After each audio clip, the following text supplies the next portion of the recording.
Tsummas sabila yassara. Manusia itu berproses dalam kandungan ibundanya di rahim beberapa masa, kemudian diberikan oleh Allah jalan keluar lahiran yang memudahkan. Ini ayat berbicara tentang prioritas kelahiran normal salah satunya. Makna jauhnya. Jadi maksudnya begini, perempuan itu salah satunya diberikan fitrah oleh Allah. Ada rahim untuk mengandung, diberikan yang kokoh di dalamnya. Prosesnya disebutkan nanti di Quran surah ke-22. Di antara isyaratnya di ayat ke-5 Al-Hajj. Quran surah 22 ayat 5. Ya. Sudah? Ya ayyuhan nasu in kuntum fi raibin minal ba'tsi fa inna khalaqnakum min nutfah, dan seterusnya ayat. Ada? Kemudian nanti ada lagi Quran surah 23 ayat 12 sampai 16. Proses dalam kandungan. Bahkan yang mohon maaf, yang berharap ingin dianugerahi keturunan pun ada juga petunjuknya. Dan ada fikihnya. Jadi kalau misalnya menikah belum ada keturunan, itu dijelaskan hikmahnya oleh Allah. Dipelajari dulu. Pelajari sampai terasa kenikmatan hikmah itu. Setelah itu kemudian ada panduannya untuk memohon. Kalau sudah mencapai titik itu, kemudian kita bermohon, tunaikan sholat, ada ayatnya, ada bacaannya, maka Allah berikan anugerah yang bahkan menurut orang pun ada mengatakan mustahil, tapi tidak mustahil menurut Allah kalau kita ditakdirkan untuk mendapatkan maslahat dari itu. Misalnya Quran surah ketiga Ali Imran di ayat 38 sampai 39. Itu dibacakan dalam kesempatan sholat, di mihrab misalnya saat malam tahajud gitu ya. Kemudian nanti doanya bisa di surat Maryam surah 19 ayat 1 bisa sampai ayat 10-nya. Alhamdulillah. Lalu nanti amalan tambahannya dalam bentuk sedekah itu ada di Quran surah ke-21 Al-Anbiya. Ya. Di ayat 89 sampai 90-nya, sampai wa aslahna lahu zaujah, sampai diperbaiki rahimnya, ditetapkan oleh Allah menjadi baik dan bisa mengandung. Ya kan? Nah, yang mau saya katakan begini, di proses kandungan itu, di sini singkat dibahasnya. Engkau itu siapa sih sampai begitu angkuh? Padahal asalnya cuma dari, mohon maaf, sperma yang terpancar bergabung dengan ovum, sesuatu yang rendah, yang kecil, terus jadi sombong. Ya? Tapi di situ Allah berikan rahmat. Allah berikan rahmat. Dari engkau yang terhina kecil, aku rawat. Qaddarah, aku berikan masa yang terawat di dalam rahim. Sampai diminta berpikir lagi. Coba saat engkau dikandung oleh ibundamu di rahimmu, siapa yang memberikan makanannya? Siapa yang mengatur jalan kotorannya keluar? Siapa yang memberikan oksigen masuk ke dalam dirimu? Yang memberikan nafas pada dirimu? Dari mulai kecil dirawat, diberikan yang terbaik, dirawat oleh orang, disampaikan oleh orang, ya, dikandung oleh ibu, dilahirkan, disambut oleh orang-orang yang bahagia ketika lahiran. Detil dalam kandungannya, Quran surah 22 ayat 5. Tahapan-tahapannya Quran surah 23 ayat 12 sampai 16. Kan? Setelah itu tsummas sabila yassara, dari kandungan itu dimudahkan pun untuk kelahiran. Jadi untuk bimbingan para bidan dan SPOG ini coba diperhatikan detil ayat ini, ada petunjuk kelahiran yang mudah dengan normal. Kalau orang dipandang bisa lahiran dengan normal yang mudah, jangan dipersulit dengan metode lain. Maaf ya kalau kalimat saya ini agak dalam. Jangan ngejar target tertentu dengan mengorbankan orang lain. Taruhannya nyawa. Dosanya besar itu. Catat ini ya. Awas nih, SPOG kalau ditarget sama rumah sakit tertentu atau hal tertentu hanya untuk memenuhi kebutuhan obat, target ini terus melukai orang, itu dosanya luar biasa itu. Haram hartanya itu yang dimakan. Udah tahu ibunya bisa lahiran normal, biayanya murah, baik, darahnya bagus dan sebagainya. Dipaksa untuk sesar misalnya. Ya, ini bukan masalah anti sesar atau anti normal, bukan. Yang dimaksudkan kalau ada kemudahan untuk orang, mudahkan, jangan dipersulit. Termasuk dokter lain juga begitu. Kalau bisa berikan obat yang baik, yang murah, yang berkualitas, yang bagus, jangan bebani. Masuk yang punya rumah sakit tuh. Orang nggak nginep disuruh nginep. Hah? Diatur visitnya. Padahal bisa visit jam segitu, visitnya tengah malam. Saat kuntilanak bertebaran dia datang tuh. Jangan begitu. Gak tahu suruh pulang masih kasih obat lagi.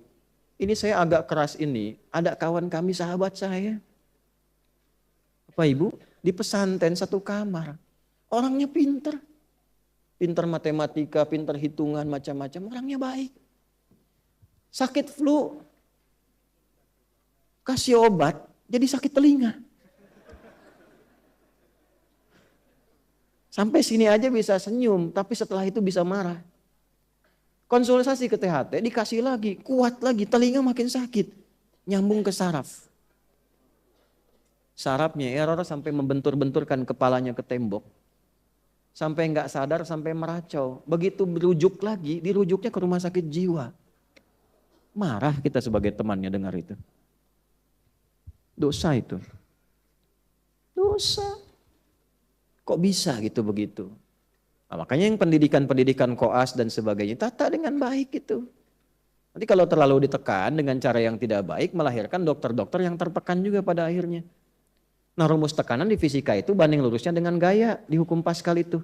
F berbanding lurus dengan P. Semakin banyak gaya, semakin banyak tekanan. Gitu. Pola hidup, ini maaf ya saya cerita begini. Karena ini bukan nafas Quran, apalagi mengaku muslim. Nggak bagus. Ditanya kutilal insan, kok kamu bisa jadi begitu? Nah ini gambaran-gambarannya ya, tolong. Kalau bisa dipermudah, jangan sulit. Nah ini termasuk dalam konteks ini tafsir saya sebutkan. Ini bukan utak-atik ya. Ini ilmu tafsir. Sanadnya ada. Maka yang pertama tafsirnya tsummas sabila yassara. Bahkan aku mudahkan jalan lahirmu ketika engkau kurawat dalam kandungan ibundamu supaya engkau tumbuh menjadi pribadi yang lebih baik. Kenapa kemudian setelah tumbuh jadi hebat, dapat sesuatu jadi angkuh? Ini tafsir yang tadi. Pendalamannya tsummas sabila yassara. Bahwa Allah berikan jalan yang mudah, Allah saja mudahkan. Kenapa manusianya persulit? Jelas sampai sini? Paham ya? Nah, ini mohon maaf ya, ini karena sayang. Bukan karena yang lain-lain. Ya. Sayang tuh sayang ilmu, kalau sayang hati untuk istri dan anak-anak saya. Yang kedua, tsummas sabila yassara, juga ada tafsir yang kedua yaitu menunjukkan jalan kebaikan dan keburukan. Itu diantaranya dari Quran surah 76, Al-Insan di ayat ketiga. Quran surah ke-76 Al-Insan. Halaman berapa? 587 ya kalau nggak salah, sebelah kanan bawah. Ayat nomor 3. Hal ata 'alal insani hinum minad dahri lam yakun syai'an madhkura. Manusia-manusia yang sibuk. Al-insan itu manusia yang merasa sibuk. Ya, kesibukan yang dijalani dari bangun tidur sampai tidur lagi itu insan. Manusia 5 nama ya.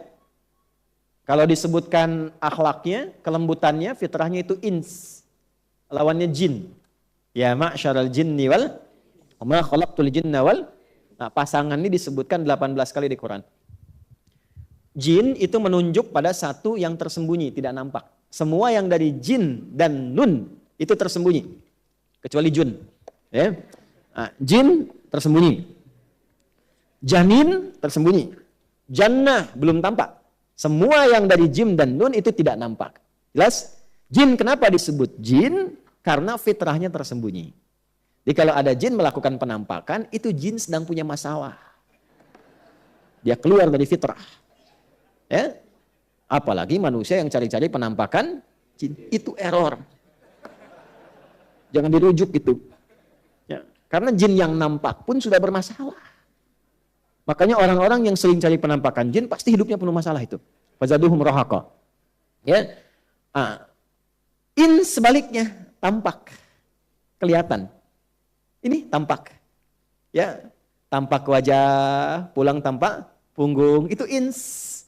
Makanya kalau ada manusia yang senang sembunyi, suami ibu masuk ke rumah sembunyi-sembunyi.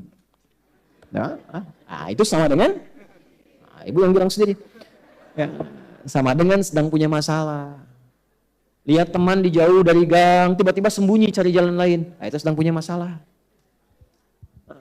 Suami buka handphone sembunyi-sembunyi ke kamar mandi. Nah, itu sedang ada masalah itu. Gampangnya begitu. Tapi yang kedua, ins itu juga dari kata anisa, anusa, sesuatu yang lembut. Lembut, yang baik, yang ramah, yang sopan. Makanya dari lahir itu dengan kelembutannya disayang banyak orang dari rahim siapapun. Masya Allah lucunya, lembut. Ya, dia tumbuh bergerak aja, jalan, ketawa orang. Dia senyum, kita ikut ketawa. Dia ketawa, kita makin ketawa. Fitrah, karena lembut. Ya kan? Dulu di TV-TV dulu, tahun 90-an, ada anak baru bisa berdiri, terus nyenggol pot neneknya yang vas bunganya itu paling dia sukai. Yang kalau kena sama anaknya, pasti kena marah anaknya. Tapi karena cucunya ini lembut, begitu disenggol, jatuh pecah, neneknya nggak marah. Malah neneknya ketawa dan mengatakan, cucuku sudah bisa berdiri. Masih ingat nggak Bu iklan itu tuh? Oh, maaf ya yang baru lahir sekarang nih. Wah itu zaman-zamannya TPI ada Benteng Takeshi itu soal Doraemon masih di RCTI lah dulu lah jam 7:30 itu. Setelah itu ada Power Ranger. Saya tahu aja itu. Astagfirullah. Nah balik. Sampai di mana tadi kita? Dragon Ball Suzuki Watanabe baru meninggal kemarin yang bikinnya. Ya. Kenapa nyampe ke situ? Antum nih gara-garanya nih. Ya. Jadi lembut, ins. Lawannya jin. Jin itu kasar, tidak harmoni. Makanya bisa dipastikan tidak ada orang kemasukan jin jadi lembut. Permisi Ustadz, mau ikut ngaji, sedang kemasukan jin itu mustahil. Nah, maksudnya begini, kita itu tercipta lembut. Kenapa setelah tumbuh berkembang menjadi kasar? Antum tuh makhluk halus. Yang kasar itu jin. Makhluk halus. Kenapa mesti kasar? Kenapa kata-katanya harus demikian? Lembut kita, malu. Makanya kalau baca Quran tuh, baca itu malu, nangis kadang-kadang. Ya, loh kok saya ini kok makhluk lembut, kok barusan bicaranya nggak bagus gitu, nggak enak. Malu sama Allah tuh, ya. Nangis saja kita ya Allah. Mudah-mudahan nggak berlebihan gitu. Ya. Nah, insan itu terkait dengan aktivitas yang sibuk.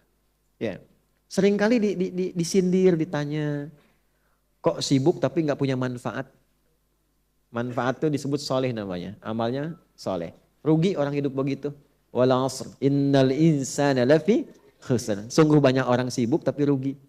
Illal ladzina amanu, kecuali orang yang menyibukkan dirinya dengan imannya, maka iman mengajak dia wa amilus, mengerjakan pekerjaan yang banyak manfaat. Jadi bekerjanya bermanfaat. Ya, bukan hanya ibadahnya. Interaksinya bermanfaat, di keluarganya bermanfaat.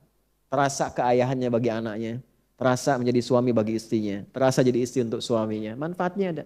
Terasa jadi anak untuk ibunya. Demikian seterusnya.